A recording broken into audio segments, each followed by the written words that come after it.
के अंदर, इस प्रकृति के अंदर अगर आप भगवान की सेवा करना चाहते हैं, भगवान को प्राप्त करना चाहते हैं, भगवान का आशीर्वाद लेना चाहते हैं, तो जो प्रकृति है, इस प्रकृति की रक्षा सुरक्षा करना और उसकी सेवा करना, और इस प्रकृति के अंदर विशेष रूप से जो जीव जंतु हैं, उनमें से भी विशेष रूप से जो हमारी गौ माता है, उसकी सेवा करना, जो साक्षात भगवान को समर्पित उसकी सेवा होती है, उस भाव से आप सबको उसका आशीर्वाद प्राप्त होगा। क्योंकि मानव जीव जो एक व्यक्ति है, मानव जीव तभी जीवित रह पाता है, या मानव जीव का सबसे बड़ा धर्म भी यही है, और उसके जीवन का सबसे बड़ा कारण भी यही है। मानव जीव का धर्म भी यही है कि वो प्रकृति की सेवा करे, प्रकृति का संरक्षण करे, और साथ ही साथ में मानव जीव को भी यही आवश्यक है। मानव जीव का जीवन भी तभी टिक पाएगा, रुक पाएगा, चल पाएगा, जब वो प्रकृति को अक्षुण्ण रखेगा।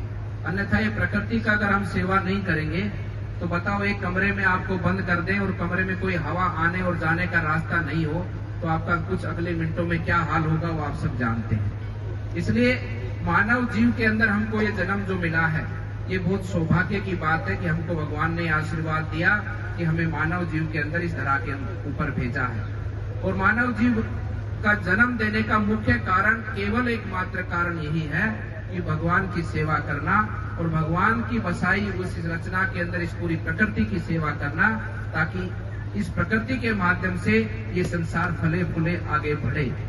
और हम सब का विचार भी यही रहता है कि हम अपने इस वर्तमान जीवन में क्या कुछ ऐसा करें, क्या कुछ अच्छा करें जो हमारे बच्चे बच्चियों का जीवन आगे आने वाले समय पर उनका जीवन भविष्य उज्जवल हो।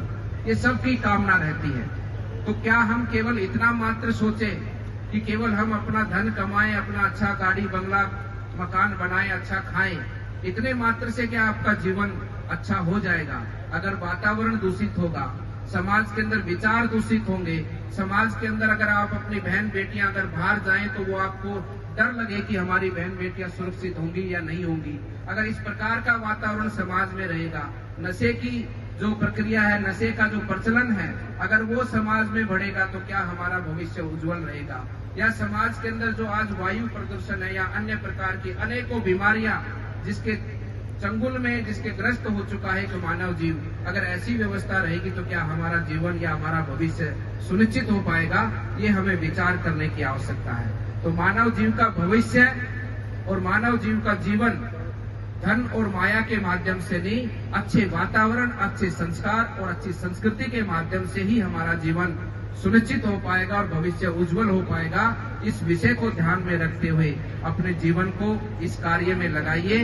और आप सभी भक्तों ने जो आज इस गौशाला के कार्यक्रम के माध्यम से हमको जोड़ा है और जो पूरी यहाँ की कमेटी है, उनसे ये मैं कहना चाहता हूँ, देखिए ये इलाका तो बहुत बड़ा संपन्न इलाका है, यहाँ किसी प्रकार की कोई कमी नहीं है। और मैं तो ऐसी ऐसी जगह जाता हूँ जहाँ पर सामान्य छोटे छोटे किसान अपने खेत में से जब उनके घर का चारा भी पर्याप्त नहीं होता तो भी वो कुछ ना कुछ चारा गौशाला में देके आते हैं। उनके घर के अंदर इतना धन नहीं होता, लेकिन फिर भी अपनी कमाई से छोटा मोटा धन वो गौशाला के लिए देते हैं। और साथ ही साथ में मैं एक आपको कह देना चाहता हूँ कि केवल धन देना या चारा देना ही गौशाला की सेवा नहीं होती है।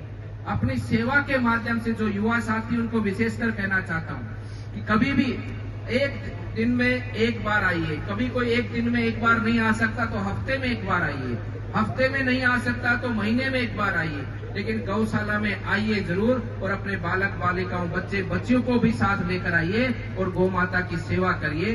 गौ माता के यहाँ पर जो भी इस प्रांगण के अंदर आपको लगे कि मुझे यहाँ सफाई करने की आवश्यकता है, मुझे यहाँ गौशाला के लिए चारा डालने की आवश्यकता है, मुझे यहाँ गौ माता के वहाँ पर जो अंदर गौ माता रहती है वहाँ पर गोबर हटाने की आवश्यकता है, ये सब सेवा के साथ में अगर हमारा युवा साथी जुड़ेगा तो उसका भी जीवन धन्य होगा। और उसके माध्यम से जो परिवर्तन समाज में आएगा, जो परिवर्तन समाज में एक विचारों के माध्यम में, संस्कृति के माध्यम से जो आएगा, उसका एक बहुत अच्छा परिणाम आपको इस इलाके में देखने को मिलेगा।